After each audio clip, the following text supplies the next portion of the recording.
सुदामा ने ली भगवान कृष्ण की गरीबी। कृष्ण और सुदामा की दोस्ती से तो सब वाकिफ ही होंगे।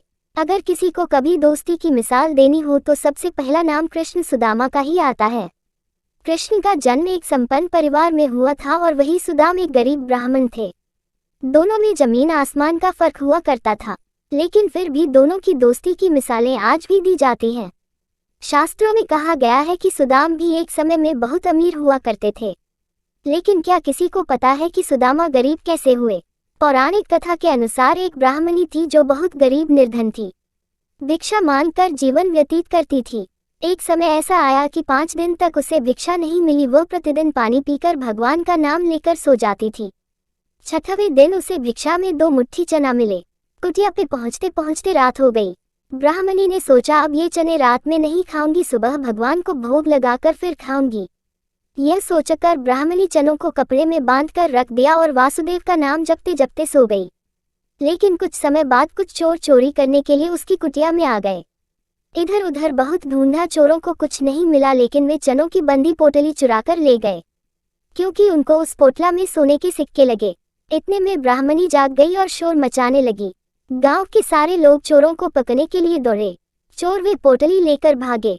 पकड़े जाने के डर से सारे चोर संदीपन मुनि के आश्रम में छिप गए, जहां भगवान श्री कृष्ण और सुदामा शिक्षा ग्रहण कर रहे थे। कुछ समय बाद चोर उस आश्रम से भी भाग गए, लेकिन वे चनों की पाटली वहीं पर भूल गए। इधर भूख से व्याकुल ब्राह्मणी ने श्राप दे दिया कि मुझ दीनहीन सहारा के जो भी चने खाएगा वह दरिद्र हो जाएगा। प्रातःकाल गुरु माता आश्रम में झाड़ू लगाने लगी और उसे वही चने की पोटली मिली। गुरु माता ने पोटली खोल के देखी तो उसमें चने थे। सुदामा और कृष्ण भगवान जंगल से लकड़ी लाने जा रहे थे, तो गुरु माता ने वह चने की पोटली सुदामा को दी और कहा, बेटा की भूख लगे तो खा लेना। सुदामा तो जन्मजात से ही ब्रह्मज्ञानी थे। जो ही चने की पोटली सुदामा ने अपने हाथ में ली त्यों ही उन्हें सारा रहस्य मालूम हो गया।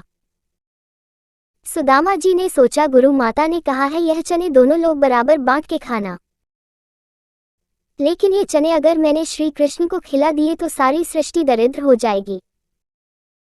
मैं ऐसा नहीं करूंगा। मेरे जीवित रहते मेरे प्रभु दरिद्र हो जाए, ऐसा कदापि नहीं होगा।